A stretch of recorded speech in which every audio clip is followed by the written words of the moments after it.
Hello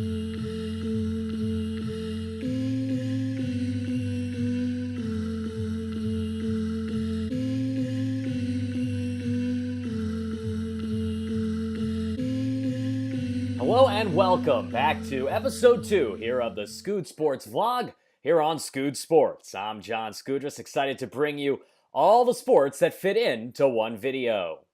Today, as promised, we will take a look at the outlooks of the 4 Philadelphia sports teams and how their futures will fare in the coming months and years. We begin first with the boys of summer and the Philadelphia Phillies. The Phillies came back on Saturday night to defeat the St. Louis Cardinals 7-6. Behind that RBI triple, the first of the career for young Scott Kingery, who is one of just many young prospects the Phillies are certainly developing now. After years and years of futility since they last made the playoffs in 2011, it looks like Philadelphia finally has something to look forward to from the boys of summer in the city of brotherly love. Now, when you look at Scott Kingery and the rest, who really sticks out to you as the biggest surprise? Well, on the entire roster this year, it might just be Odubel Herrera. Odubel has been raking all season long, and he extended his on-base streak to a career high and Major League active high, 45 games with a home run.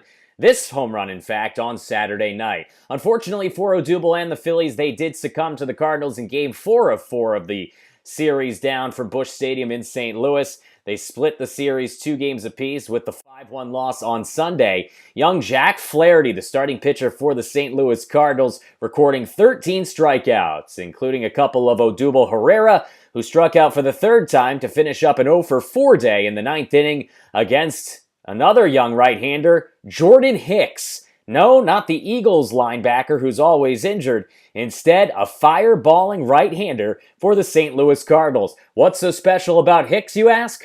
Well, just take a look and witness as he reaches 105 miles per hour on his fastball against Herrera. So really, when you look back on it, an unbelievable performance from the pitchers for the Cardinals on Sunday to salvage the 2-2 split. But for the Phillies, going into a big series this week against the Atlanta Braves as they take on their rivals from the Peach State.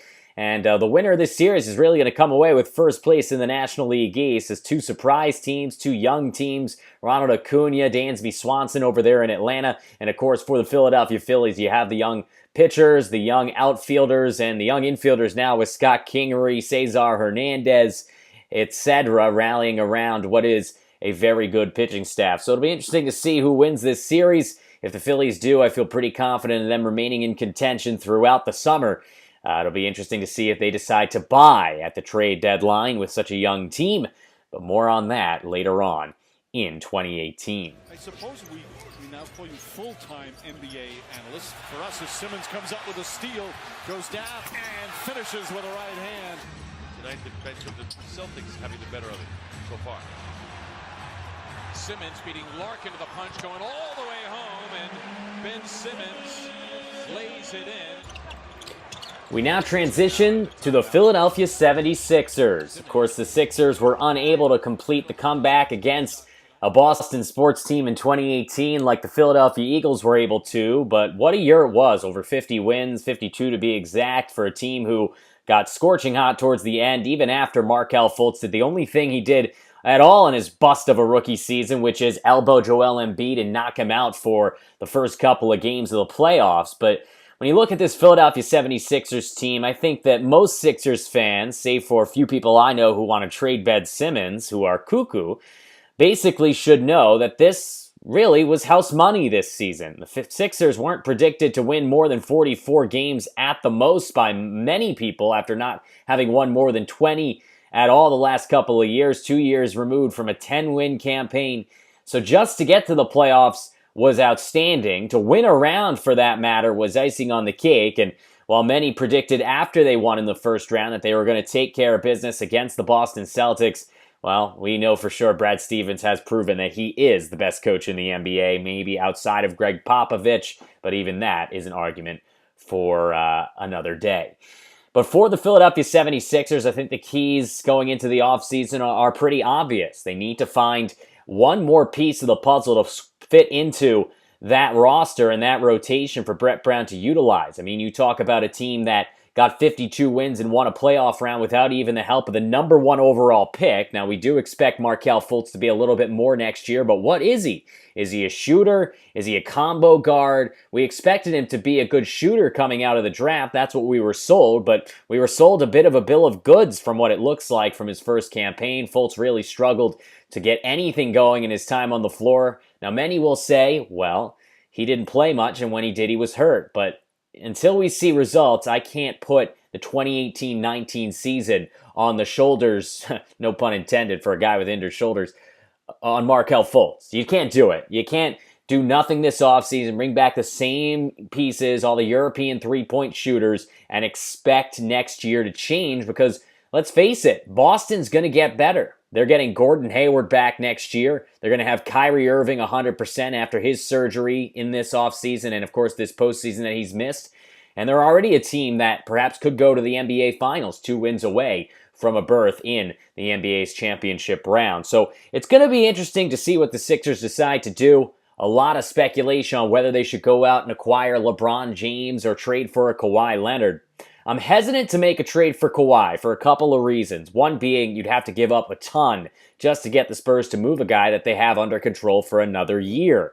2, he's only under control for another year. If you do trade a ton, say you trade Markelle Fultz and multiple first-round picks, because the 76ers do still have them, then you're looking at having to have a guarantee that Kawhi would re-sign. You're also concerned because of the injuries.